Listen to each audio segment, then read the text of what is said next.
안녕하세요. 네이버 닥톡 상담의사 손홍석입니다.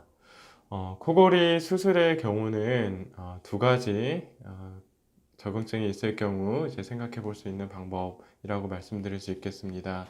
첫째로 코골이를 일으킬 법한 그런 이제 구조적인 문제가 있는 경우, 예를 들어서 코 쪽에서 비강 쪽에서는 만성 비염으로 인해서 코 안에 조직들이 부어 있거나 좁아져 있고 용종이 있는 경우, 혹은 이제 코 가운데를 막고 있는 이제 막 같은 거를 경계를 이제 우리가 비중격이라고 하는데요.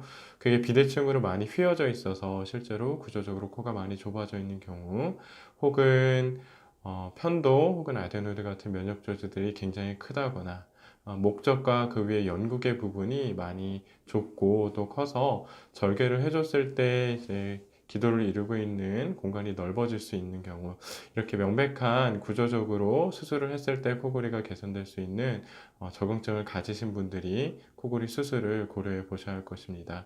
거기에 더불어서 이제 코골이가 있는 경우에 대부분 동반되고 있는 수면 무호흡을 정확한 진단검사인 수면 도항 검사를 통해서 무호흡이 있는지 여부와 더불어서 무호흡이 어느 정도 심각한지를 보는 것이 중요합니다.